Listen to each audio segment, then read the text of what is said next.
이제 20-30%가 발로 끝나고요.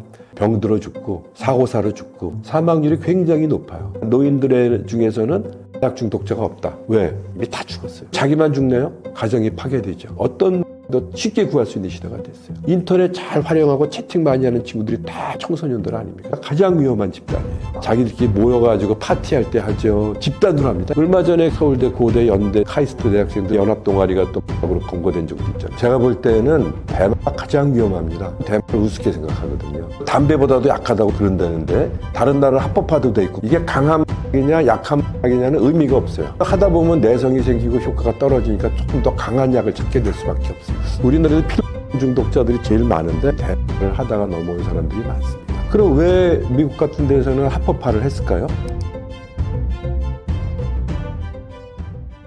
네, 초는 합법화인 나라도 많고 약한 약이라 괜찮다는 말이 있는데 사실일까요? 양면성이 있습니다. 대마도 중독성이 있는 물질이기 때문에 확률로 규제를 하는 거거든요. 제가 볼 때는 대마가 가장 위험합니다. 왜냐하면은 사람들은 대마를 우습게 생각하거든요. 담배보다도 약하다고 그런다는데 이거를 왜 규제를 해서 못하게 하느냐. 다른 나라는 합법화도 돼 있고 그런데 말이죠. 근데 그래서 우습게 보기 때문에 쉽게 접근이 가능하잖아요. 약류라는 건 중독성 물질이기 때문에 그러는 거예요. 이게 강한 약이냐 약한 약이냐는 의미가 없어요. 일단 중독이 되면은 반복하는 특징이 있잖아요. 그러면 하다 보면 내성이 생기고 효과가 떨어지니까 조금 더 강한 약을 찾게 될 수밖에 없어요. 그럼 점점 강한 거로 이제 넘어가게 되죠. 우리나라에도 필로폰 중독자들이 제일 많은데 거의 대부분이 대마를 하다가 넘어온 사람들이 많습니다. 그래서 대마가 어떻게 보면 역설적으로 약하다 그러지만 위험한 약물이에요. 그러니까 중독은 아예 입문을 안 하는 게 원칙인데 쉽게 입문이 되는 거죠. 그렇죠. 게이트웨이 드럭이다 이렇게 얘기를 합니다. 그래서 이제 외국에 합법화도 돼 있는데 왜 그러냐 이 얘기를 하잖아요. 그럼 왜 미국 같은 데서는 합법화를 했을까요? 어마어마하게 많은 인구들이 약을 하는 거예요. 2023년의 통계를 보면은 미국의 마약류를 남용하는 인구는 6,100만 명으로 나와. 3억 5천의 인구 중에서 6,100만 명이 한다. 거의 6분의 1이 마약류를 남용한다는 거죠. 그중에 4,200만 명이 대마를 해요. 이게 합법화되어 있는 데도 있고 또 의료용 대마로 나오는 것도 있기 때문에 그렇습니다. 그러면 왜 합법화를 했을까요? 좋으니까 마음대로 해라. 그래서 합법화가 된 게 아닙니다. 너무나 많은 사람들이 마약류를 남용하기 때문에 이거를 컨트롤할 수가 없는 거예요. 그리고 투약하는 사람까지 잡아다가 벌 줄 수가 없죠. 한 사람을 법적 처리하는데 1년에 4만 불이 든다 그러니까 그 많은 사람은 어떻게 합니까? 그러니까 미국에서는 투약하는 사람은 그냥 내버려 두는 거예요. 펜타닐이 지금 좀비 마약으로 그냥 굉장히 많이 유행하잖아요. 아주 강력한 마약이죠. 생명을 위험하게 만드는. 근데 그냥 투약하는 사람 내버려 두잖아요. 손을 쓸 수 없을 정도로 너무 많은 사람이 마약류를 남용하기 때문에 투약자는 컨트롤이 안 돼요. 그러니까 어떤 식으로 하냐면 판매나 제조사범 위주로 수사를 하는 거예요. 그러니까 그걸 담당하는 게 마피아 아닙니까? 근데 이게 마피아는 위험 부담이 높아지니까 자꾸 대마 가격이 높아지잖아요. 그럼 대마하는 사람은 돈이 많이 필요하죠. 그럼 범죄가 늘어나는 거예요. 그럼 범죄를 줄이려면 대마 가격을 낮춰야 돼. 그렇다고 마피아 보고 너 싸게 팔아라고 할 수는 없잖아요. 그러니까 어차피 컨트롤 할 수가 없으니까 차라리 우리가 팔자 그러면 마피아에서 10,000원에 판다 그러면 우리가 정부에서 1,000원에 팔아버리면은 돈이 많이 안 드니까 범죄가 줄어들 거 아닙니까? 그리고 양성화시키면 어때요? 세금도 걷잖아요. 또 1,000원에 팔아도 이득이 남지 않습니까? 원가가 워낙 싸니까. 그러면 이득금하고 세금을 합해서 뭐에 쓰는 거예요? 중독자 치료 사업에 쓰는 거예요. 그게 합법화입니다. 너무 많이 퍼져서 손 쓸 수 없을 때 마지막 방법으로 쓰는 거예요. 우리나라도 지금 금연 캠페인을 엄청난 돈을 들여서 하죠. 그렇게 나쁘면은 전 세계에서 인간의 삶을 가장 피폐하게 만드는 위험한 요소가 1번이 뭐냐면 담배입니다. 그렇게 위험하면 만들지도 말고 팔지도 말아야 될 거 아닙니까? 근데 우리나라 전매청에서 특허내서 만들어 팔잖아요. 그러면서 금연하라고 난리야. 그렇게 나쁘면 만들지도 말고 팔지도 않아야 되는데 어쩔 수 없는 거예요. 이미 많은 사람이 담배 중독이 됐기 때문에 그거를 안 만들고 안 판다는 사람이 안 할까요? 몰래 밀수하고 밀매매하고 밀제조하면서 마피아, 조직폭력배만 커지는 거예요. 미국에서 대공황 때 금주법 만들었다 실패한 이유가 그런 거거든요. 그러니까 너무 많이 퍼지면 어쩔 수 없이 살면서 캠페인을 통해서 하지 못하도록 예방활동을 하는 수밖에 없는 거예요. 술도 마찬가지고요. 근데 우리나라 아직 마약이 아직 그렇게 많이 퍼지질 않았기 때문에 강력하게 대책을 해야 되는 거예요. 그 마약의 대책은 두 가지잖아요. 공급을 줄이고 투약을 줄이는 거니까 공급을 줄이려면은 공급사범에 대해서는 지금보다 훨씬 더 엄격하게 처벌을 하고 그 외국에서는 일부에서 사형에 처하는 이유가 그 한 사람이 원흉 아닙니까? 그 사람 때 수많은 사람이 중독이 돼서 중국은 보편전적으로 나라를 망한 역사까지 있으니까 저는 그 정도로 엄격하게 처벌해야 된다고 보는 거예요. 근데 투약자들은 중독이란 질병을 앓고 있는 사람인데 그걸 벌 준다 그래서 질병이 치료되면 얼마나 좋겠습니까? 오히려 교도소 가서 또 배워갖고 나오는데 그래서 벌 줘갖고는 해결이 안 되는 거예요. 투약자는. 전 세계에서는 이런 중독자를 치료해서 회복시키는 일을 다 하고 있거든요. 우리나라는 이제 시작하고 있어요. 그래서 합법화를 우리가 잘못 알아두면 안 된다. 철저하게 단속을 하되 투약자들은 어떻게 해요 그러면? 치료를 보내야죠. 근데 중독의 문제는 뭐냐면 본인이 중독이라는 걸 인정을 안 하는 게 특징이에요. 도박 중독, 게임 중독, 알코올, 그냥 다 마찬가지입니다. 남의 얘기라고 생각하죠. 그래서 스스로 치료를 안 받습니다. 그렇기 때문에 스스로 치료받으러 올 때까지 기다리다 보면은 너무 늦어요. 예를 들면 암으로 예를 들면은 전이가 된 말기 암일 때 와서 치료받는 꼴이기 때문에 효과가 별로 없어요. 모든 질병은 빨리 발견해서 빨리 치료하면 빨리 좋아지잖아요. 근데 중독은 빨리 안 온단 말이죠. 그렇기 때문에 법에 문제가 됐을 때 그때가 가장 빠른 시기일 수 있죠. 그때 치료를 연결시켜 주면은 빨리 치료를 받을 수 있을 거 아니에요. 그래서 저는 지금 경찰 단계에서부터 이제 검거가 되면은 바로 치료를 할 수 있도록 연계를 시켜줘야 된다. 투약자의 경우. 그래서 그런 걸 가지고 이제 치료가 시작이 돼야 빨리 회복이 되죠. 그런 문제가 있어요. 그럼요. 그건 너무 많은 사람들이 퍼져서 손 쓸 수 없을 때 하는 거예요. 지금 철저히 단속을 더 해야 돼요. 대신에 투약자들에 대해서는 치료를 받도록 해주는 게 중요하지 벌 준다고 해결되는 건 아니다. 대처가 우리나라 유행하게 된 게 이제 1970년대입니다. 미군도 있고 또 월남전에 파병 가면서 또 을 많이 접하게 된 사람들이 오게 되면서 그때 1970년대에는 청년 문화가 있었죠. 세 가지예요. 청바지 입고 통기타 치고 대마하고 이게 아니라 문화 형성이 됐거든요. 그게 이제 너무 많이 퍼지다 보니까 대마관리법을 만들어서 이제 불법으로 관리를 하게 되지 않았습니까? 그래서 이제 대마초 파동이 일었죠.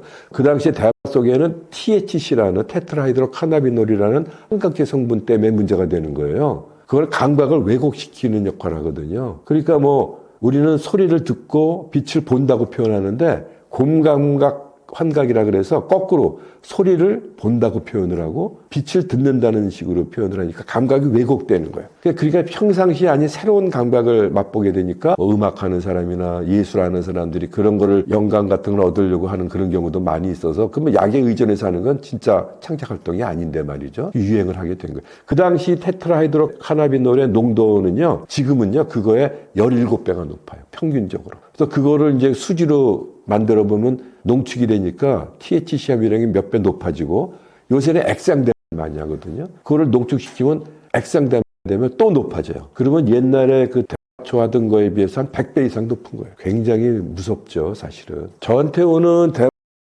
요즘 문제 있는 사람은 두 가지 유래예요. 하나는 대마 때문에 정신병적 상태가 되는 경우입니다. 과다하게 투약을 하면 정신병이 생겨서 통계적으로도 일반인에 비해서 3배에서 5배 이상의 정신병을 유발시킨다. 그래서 제 환자들은 그런 정신병적 상태에서 치료받으러 오는 경우가 있고요. 또 하나는 뭐냐면은 법적인 문제가 됐을 때 이제 재판이 걸려 있거나 그러니까 선처받기 위해서 치료가 의뢰되는 경우도 있죠. 어찌됐든 그때라도 치료받으러 오면은 이제 치료를 시작할 수 있기 때문에 좋은 기회이긴 합니다. 클럽 드럭이라고도 하고요. 그 다음에 레이프 드럭. 이런 것들은 뭐냐면은 근데 각성제류가 많습니다. 그 다음에 GHB 같은 물뽕이라 그러죠. 케타민 같은 마취제 이런 것들이죠. 각성제는요. 어떤 행동을 반복해도 지루함을 느끼질 못해요. 그러니까 클럽에서 이런 엑스타시 같은 걸 먹고 춤을 추면은 자기는 30분 춘 것 같은데 몇 시간씩 계속 춤을 추고 있어도 지루하지 않고 피곤함을 못 느껴요. 일반인 같으면 힘들어서 좀 쉬었다가 또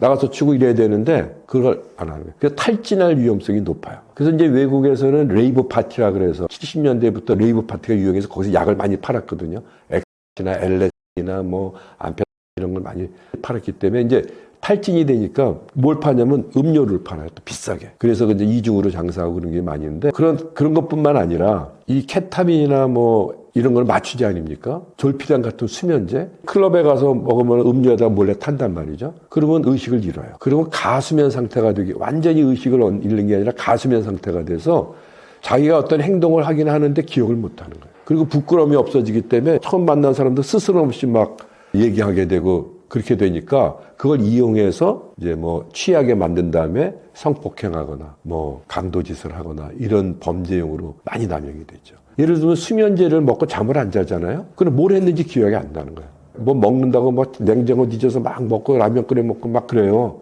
아침에 깨보니까 집안이 난장판인 거예요. 뭐 왜 이러지? 기억을 못 하는 거예요. 그래서 그것 때문에 무서워서 또 치료받으러 온 사람도 있고. 그런 일시적으로 의식을 이렇게 만들어서 성폭행할 때 쓴다 그래서 레이프 드럭 이렇게도 얘기하죠. 그런 것들이 지금 버니성 사건 때 유행을 했던 거예요. 그래서 지금 외국에는 어떠냐면은 누가 음료를 주면은 혹시 여기에 그런 마약류 성분이 들어있는지 알기 위해서 이 키트를 가지고 담그봐요. 그러면 거기 몇 가지 성분은 검출이 될 수 있거든요. 그걸 마트에서 팝니다.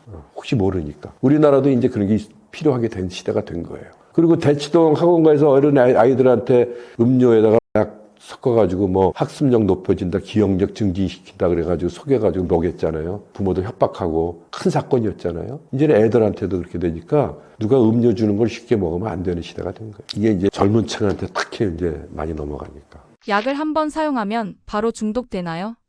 중독은요, 한 번으로 시작하는 겁니다. 우리가 예를 들어 볼까요? 우리가 고기를 안 먹어봤는데 어느 날 고기를 한번 먹어봤더니 맛있다고 느꼈단 말이죠. 그럼 그 맛을 잊을 수 있을까요? 그 맛을 잊을 수가 없습니다. 그래서 가끔 고기 생각이 나면은 벌써 막 침도 올라오고 먹고 싶어지죠. 그래서 또 찾게 되는 거예요. 근데 만약에 그 사람이 고기 맛이 무슨 맛인지를 중간에 잊어버리면은 안 찾을 거 아닙니까? 우리 뇌는 어떤 강렬한 경험을 가지게 되면 중요하다고 생각을 하기 때문에 우리 뇌의 기억 장치 속에 딱 저장을 해놔요. 그게 평생 유지가 되는 경향이 있습니다. 그래서 그 기억이 안 없어지기 때문에 생각날 때마다 갈망이 생기는. 그러니까 마약류를 남용해 보니까 평상시에 느껴보지 못한 새로운 느낌을 딱 경험하게 되는 거 아닙니까? 그러니까 그 기억을 잊을 수가 없죠. 그래서 경험을 하게 되면은 이미 중독이 된 거죠. 그러면 중독의 치료는 간단하죠. 그 기억의 경험을 무슨 맛인지 잊어버리게 만들면 되는데 현재 그런 방법이 없어요. 그래서 한 번이라도 그런 맛을 느꼈다 그러면 이미 중독이 시작된 거예요. 그래서 그 생각이 날 때마다 반복하게 되는 경향이 있어요. 그래서 중독은 한 번으로 시작하는 거예요. 거기에 관련된 자료를 하나 보여드릴까요? 이게 뭐냐면은 이거는 코케인 중독자를 대상으로 실험을 한 겁니다. 코케인 중독자들한테 영화를 보여주면서 내 사진을 찍어본 거예요. 그래서 요 가운데 이제 네이처 비디오라고 해서 자연 풍경이 나오는 비디오를 볼 때는 뇌가 이렇게 나타납니다. 근데 화면이 바뀌어가지고 코는 장면이 나오니까 그걸 보자마자 반짝반짝 빛이 나기 시작해요. 이게 뭐냐면은 기억 장치예요. 그러니까 아무 때나 약 생각이 나는 게 아니죠. 뭐 일하기 바쁘고 할 때는 약 생각도 안 나는데 우연히 길 가다가 옛날에 약을 같이 하던 친구 만나거나 연락이 오거나 뭐 텔레비에서 마약 얘기하거나 그러면 관련된 자극이 들어오면은 옛날에 약에서 느꼈던 그 생각이 기억이 나는 거예요. 그럼 기억이 나면 어때요? 그냥 그런가 보다 하면 되지. 근데 문제는 이렇게 기억이 나면은 우리 몸에 변화가 일어나요. 그래서 어떤 변화가 일어나나 보면은 요게 뇌 속의 도파민의 농도를 나타내는 그래프입니다. 점선이 있는 게 요때 약을 투여한 거예요. 근데 투여하기 전에 관련된 자극이 들어오니까 기억이 나는 거예요. 요게. 기억이 나자마자 도파민이 증가를 해요. 그죠? 이건 뇌 속의 도파민의 농도인데 약도 안 줬는데 단순히 생각만 났을 뿐인데 뇌에서부터 도파민이 증가를 합니다. 그러니까 흥분이 되는 거죠, 이제. 그죠? 근데 이때 생각이 나는 건 뭐예요? 예전에 느꼈던 이 하이, 크게 느꼈던 이거를 생각하는 거거든요. 이거를 느껴야 되는데 요만큼밖에 안 올라가니까 막 안달이 날 거 아니겠습니까? 우리 이제 환자들이 그래요. 약 생각이 나면 미치겠다는 거예요. 자기들만은 똥줄 탄다 그래요. 막 이걸 느껴야 되는데 요만큼밖에 안 올라가니까 막 안달이 나죠. 그러니까 어떻게든 약을 구하려고 그러고 재발이 되는 거예요. 그래서 기억이 났을 뿐인데도 도파민이 증가하는 것 때문에 그런 거예요. 그래서 재발이 되는 거예요. 그러니까 쉽게 얘기하면은 재발이 되지 않을 치료는 그럼 어떻게 하느냐? 단순하죠. 자극을 없애면 돼요. 그죠? 관련된 자극을 없앨 수 없잖아요. 환자들이 저한테 오면 제일 먼저 하는 게 핸드폰 바꿔라. 전화번호. 왜? 예전에 약물하는 사람들과 관계가 연결되면 안 되잖아요. 완전히 차단하지 않으면 안 됩니다. 전화번호 바꿔야 돼요. 그래도 뭐 길에서 마주칠 수도 있고 텔레비에서 막 얘기만 해도 생각이 나는 걸 어떻게 해요? 자극을 완전히 없앨 수 없죠? 그럼 기억이 나는 기억을 없애버리면 되는데 그런 방법도 없잖아요. 그럼 어떻게 치료합니까? 반응을 바꾸는 거예요. 생각이 나도 도파민이 안 올라가면은 재발 안 할 거 아닙니까? 그러면 올라가는 이유가 뭐냐? 그러면 기대감 때문에 그런 거예요. 그러면 예전에 느꼈던 좋았던 느낌이 딱 생각이 나니까 좋은 거 그러고 이제 기대감 때문에 흥분이 되는 거거든요. 우리가 어렸을 때 왜 소풍 가기 전날 기대감 때문에 흥분해서 잠도 잘 못 자고 데이트하기 전에 가슴 설레는 거랑 똑같은 거거든요. 그러면은 이게 도파민이 안 올라가려면은 마약 그랬을 때 좋은 게 아니라 나쁜 게 생각이 나고 그 마약 때문에 얼마나 내가 피해를 보고 고생을 했는가를 먼저 느끼게 되면은 안 올라갈 거 아니겠습니까? 그래서 사람들은 그 피해는 축소시키고 요만큼 좋은 거는 뻥튀기 하는 게 중독자들의 또 특징이에요. 남들한테 뭘 얘기할 때는 이 마약을 갖다가 막 과장해가지고 신이 내린 선물이야 뭐 아무나 하는 거 아니야 이러면서 막 과대 포장을 하고 그럽니다. 피해는 축소하고. 그래서 치료는 어떻게 하냐면 실제로 좋은 게 진짜 좋은 거냐 이게 어떤 의미가 있는가를 찾아보고 이것 때문에 얼마나 많은 피해가 오는가를 알아보는 거예요. 그럼 마약 그러면은 예전에는 꿀물인 줄 알고 촉촉 먹었다 이거죠. 근데 알고 보니까 똥물 같은 거예요. 그래서 마약 그런데 똥물 생각이 먼저 난다 그러면 재발 안 할 수 있죠.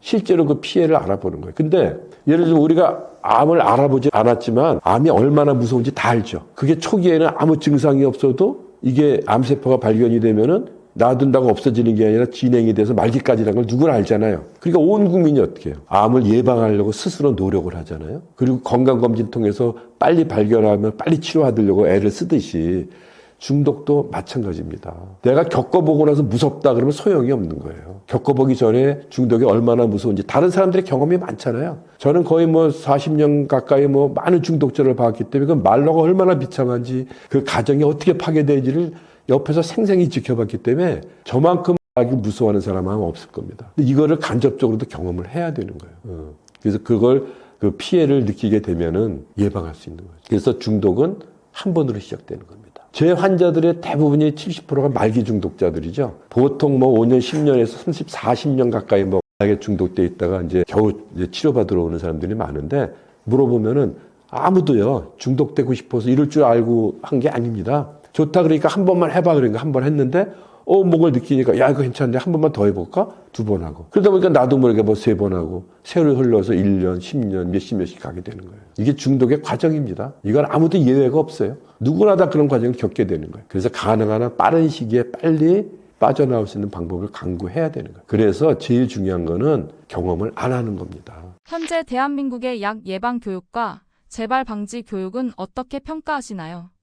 우리나라도 뭐 마약류 예방 교육을 하고는 있는데 학교에서 대치동 그 음료 사건 이후로 교육부에서도 이제 더 강화를 하고 있습니다. 그래서 초중 고등학교는 마약류 남용 예방 교육을 의무화했어요. 그러면서 뭐 어떤 식으로 교육을 하냐면은 마약은 위험하고 불법이야. 그러니까 무서우니까 하지 마. 이런 식으로 접근을 하고 있다는 얘기죠. 그죠? 그렇게 해가지고는 의미가 없다고 보는 거예요. 왜냐하면 마약류를 남용하는 사람은 불법인지 알고 하는 거예요. 어떤 식으로 해요? 그렇지만 나는 뭐 좋다고 그러니까 야, 한 번만 맛볼게. 한 번만 해보자 그러고 하는 거거든요. 근데 한 번만 했는데 어떤 기분을 맛보게 되면 이제 그때부터 중독의 길로 빠져들게 되는 거기 때문에 한 번도 안 하도록 교육을 해야 되는 거거든요.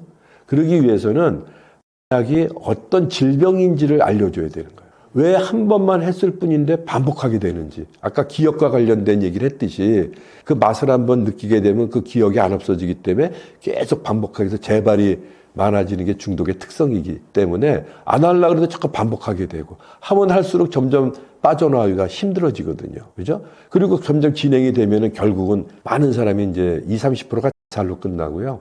병들어 죽고 사고사로 죽고 사망률이 굉장히 높아요. 그래서 이런 얘기가 있죠. 노인들 중에서는 마약 중독자가 없다. 왜? 이미 다 죽었어요. 그리고 자기만 죽네요? 가정이 파괴되죠. 나라가 망하니까. 그 피해를 내가 경험하지 않아도 다른 사람의 경험을 통해서 그게 얼마나 무서운지를 암처럼 미리 알 수만 있고 그렇다면 어떨까요? 그런 교육을 받으면은 이렇게 무서운 중독이라는 게 단 한 번으로 시작한단 말이야. 이걸 이해하게 되면은 야 진짜 무서운데 이게 한 번으로 시작한다고? 야 그럼 한 번도 안 해야 되겠다. 이렇게 이해가 돼야 예방교육이 될 거 아니냐.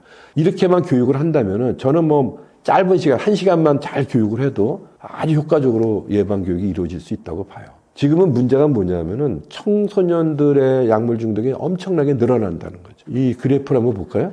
2017년 이전만 해도 40대가 가장 많았어요. 마약 사범이. 근데 점점 30대가 많아지다가 2021년부터는 20대가 가장 많잖아요. 10대가 매년 50에서 100% 이상 증가를 하고 있습니다. 이걸 한번 볼까요? 예전에 비해서 20대가 4.5배가 증가했고요. 10대는 50배가 증가를 했어요. 급격히 늘어나고 있는 이유가 뭐냐면은 인터넷 때문에 그렇습니다. 예전에 약을 구할 때는 굉장히 어려웠어요. 누가 가지고 있는지도 모르고 어렵게 수소문해서 그냥 어렵게 이렇게 만나가지고 비싸게 주고 구했거든요. 지금 인터넷 뒤지면 뭐 광고가 막 엄청나게 나와 있죠. 그리고 연락을 하면 SNS로 또 연락을 하죠. 추적이 어렵죠. 그러면 이제 대포통장으로 보내거나 뭐 가상화폐로 지불하죠. 그러면 뭐 택배로 오기도 하고 던지기라 해서 어디다 갖다 놓으면 더 찾아오면 되니까 상선이란 개념이 없고. 그러니까 청소년들도 5만 원, 10만 원만 있어도 지금은 불법부터 의료용 약까지 뭐 어떤 도 쉽게 구할 수 있는 시대가 됐어요. 인터넷 잘 활용하고 채팅 많이 하는 친구들이 다 보면 청소년들 아닙니까? 청년층 아닙니까? 지금은 10대, 20대가 가장 위험한 집단이에요. 이런 사람들이 대개 대학생들입니다. 그죠? 우리나라에 외국에서 유학원 대학생들이 10만 명이 넘어요. 우리나라 왜 젊은 친구들이 매년 1만 명에서 2만 명 이상이 외국으로 유학 갑니다. 그런 데 가서 합법화돼 있고 의료용대마 있고 이런 넘쳐난 곳에 가서 쉽게 대학을 접하다 보면 우습게 볼 거 아닙니까? 너도 나도 하니까. 그러니까 그런 거를 겁 없이 그냥 우리나라에 갖고 들어오든가 그런 데에 대한 경계심이 허물어지니까 쉽게 또 대학에 접근하게 되고. 그래서 젊은 층한테 엄청 늘어나요. 옛날에는 그러면요. 나이 든 사람들이 몰래 숨어가지고 혼자서 아니면 둘이서 이렇게 몰래 했거든요. 지금은 공개적으로 하죠. 클럽에 가서 하죠. 자기들끼리 모여가지고 파티할 때 하죠. 집단으로 합니다, 이제는. 얼마 전에 그 서울대, 고대, 연대, 카이스트 대학생들 동아리, 연합 동아리가 또 대학으로 검거된 적도 있잖아요. 그 여기 대학에 지금 뭘 하냐면은 도파민 파티하자. 뭐 이런 것들이 지금 널려나고 있어요. 이게 이제 대학가에 나와 있는 전단지입니다. 도파민 파티 합시다. 그리고 여기도 홍대 뭐 나온 거예요. 뭐 영감이 필요합니까? 액상대 하세요. 이거 완전 합법입니다. 이렇게 가짜 광고를 하고 있고. 그게 대학에 찌라시가 돌아다니면서 이 광고지가 나붙을 정도니까 대학이 얼마나 위험해요. 근데 대학에서는 이 약물남용 예방교육이 없어요. 초중 고등학교까지만 있지. 그래서 대학생들한테 이런 예방교육을 해야 돼요. 그래서 지금 DAPCO라고 DAPCOC라고 얘기를 하는데 여기 나중에 보면은 여기 드러그 앤 애딕션 프리벤션 센터 온 더 캠퍼스라고 있습니다. 그 대학을 위한 약물남용 예방 센터. 그러니까 이거를 대학생들한테 그 약물 중독 예방 교육을 일부 훈련을 시켜서 이 친구들이 동아리 형태로 자기 이제 친구들 예방 교육을 하는 거예요. 캠페인도 하고 뭐 신입생 환영회 할 때도 하고 또 축제 때도 부스 만들어서 일부 학생들 예방 캠페인 하고 또 많은 사람들이 또 남학생들 군대 가잖아요. 지금 군대가 위험합니다. 핸드폰 쓰죠. 월급 많이 받죠. 쓸 데는 없죠. 그러니까 도박 중독이 드러나고 약이 들어. 거래하고 택배로 들어오니까 다 일일이 검색도 안 돼요. 그래서 작년 7월부터는 이병 검사할 때 약 검사를 하게 돼 있도록 했거든요. 그 대학생들이 가서 군대 갈 거 아닙니까? 그래서 그런 사람들이 군대 가서도 예방 캠페인도 하고 사회에 일어나서 또 리더 역할을 할 수 있도록 하기 위해서 지금 전국 대학에 이런 예방 센터를 동아리를 만들자 해서 사단법인으로 만들었어요. 그래서 여기서 이제 훈련받은 아이들이 자기 학교에서 예방 활동을 하도록 해서 각 대학에 하나씩 만들자. 작년에 10군데 대학에다가 이 DAPCO를 만들었어요. 올해 한 50군데를 확대를 시키려고 지금 하고 있습니다.